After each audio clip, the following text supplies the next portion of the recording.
Bert Messmer here with Technical Taekwondo. Today's video we're going to be going through the last in our series of the jump 360 kicks.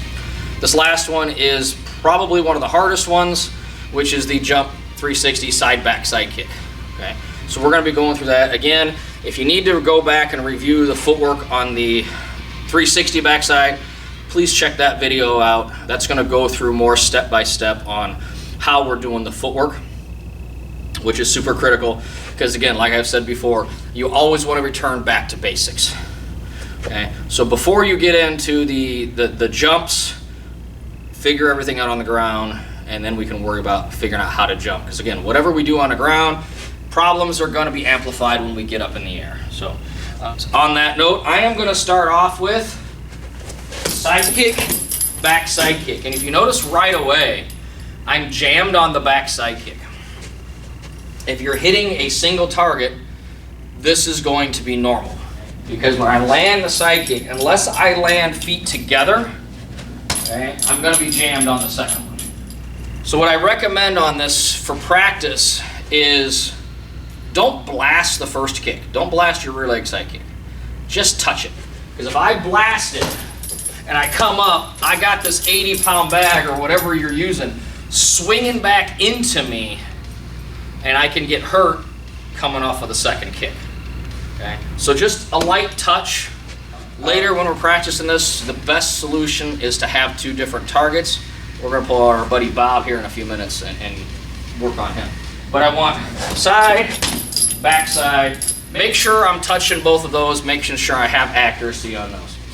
Second stage is I'm going to go and we're going to work on my 360. If I'm doing my 360 with a low knee lift, I'm not going to have time to get that side kick off, that first side kick. Okay? What's the chamber for the first side kick? It comes up here. So that means I need a nice high chamber on that first side kick. So if I don't have that high chamber on the first side kick, executing this is going to be very, very difficult. So I want to practice the jump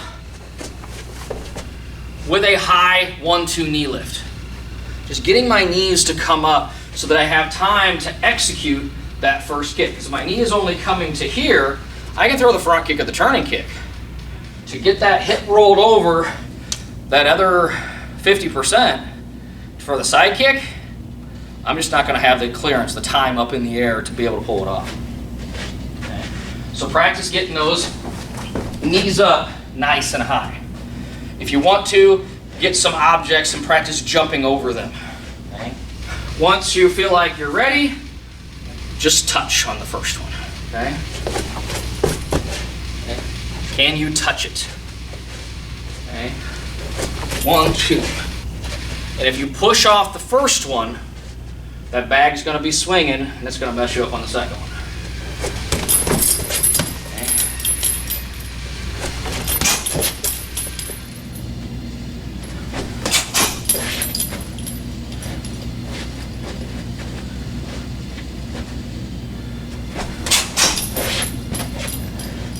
When you're setting up targets for this, I like the lead foot on my right side, which makes it easier for the back side to come around because I don't have to come around as far. If I do it the other way, I do side kick here, my back side kick has to rotate an extra 20, 30 degrees, whatever that is. So keep that in mind. Your first target is actually going to be to with your left foot on the right hand side. Also, if you're using these wave style bags with these plastic bases, set it up either the way I have it, where you have a hanging bag and a target, or if you have a buddy, he can hold a shield target. If you put these two plastic bases down, chances are when you land, you're going to run into one of them. So for safety, avoid rolling your ankle or hitting these things. So when I line this up, I'm more lining up in center. I don't want to line up with the bag. I want to line up more in center, which means I need to throw my first side kick just a little bit off. So that's pretty much what I have for you guys for the 360 side back side kick. Until next time, God bless and keep on kicking. Thank you for watching.